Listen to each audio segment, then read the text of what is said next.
When we think of medieval Europe, we picture stone castles, cathedrals, knights, and wooden towns clustered behind defensive walls. But one of the least appreciated achievements of the Middle Ages wasn't a weapon or a fortress, it was wood preservation. Somehow, medieval builders created timber structures that have survived 500, 800, even 1,000 years with little more than basic tools, natural materials, and techniques passed down through generations. Meanwhile, many modern wooden houses today struggle to survive 20 to 40 years before rot sets in. So what exactly did medieval craftsmen know that we've forgotten? Quite a lot, actually. Their rot-proofing methods were shockingly advanced, surprisingly scientific, and in many cases stronger and longer-lasting than modern chemical treatments. Here's how they kept timber alive for centuries. Winter felling. Wood cut when the tree was sleeping. The first secret to medieval rot-proof timber was when the tree was harvested. Builders cut trees only during the depths of winter, often around the winter solstice, when sap levels were at their lowest, sugars were minimal, insect activity was dormant, and moisture content was reduced. Wood cut in winter is, naturally more resistant to fungi and bugs.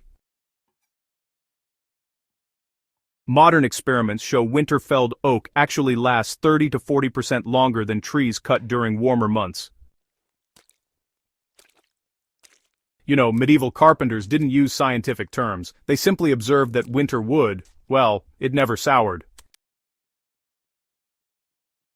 Submersion in water. Now that was considered a slow, natural deep cure.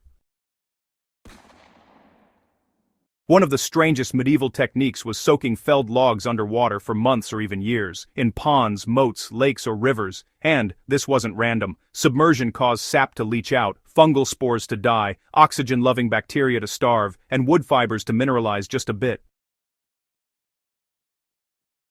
The result was waterlogged timber that became incredibly stable once dried. Some of the strongest wooden beams ever discovered, found under Venice, Amsterdam, and medieval bridges, were submerged for years before use. Once raised and dried slowly, the wood became, harder, denser, less prone to cracking, and resistant to rot. Modern builders rarely have the patience for this process, which can take a year or more. The bog method, it's nature's perfect preservative. Some medieval timber was actually intentionally placed into peat bogs, which created near-perfect preservation conditions, low oxygen, acidic water, tannin-rich soil, and cool temperatures. So, bog soaking darkened the wood, hardened it, and, infused it with natural tannins and minerals. This bog oak still survives today after thousands of years, darker than ebony and nearly as hard as stone. In medieval construction, bog-soaked beams were prized for water resistance, incredible longevity, and honestly, resistance to insects and mold. It was nature's version of pressure-treated lumber, slow but unbeatable. Smoke curing, the original anti-rot coating.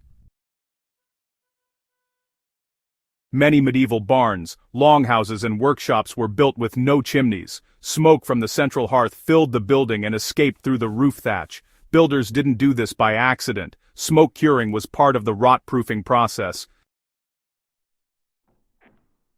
Wood exposed to constant smoke absorbed creosote, phenols, natural tar compounds, and antimicrobial acids. So, this turned beams into tough, water-resistant material. The blackened timbers in medieval farmhouses often lasted hundreds of years without significant decay.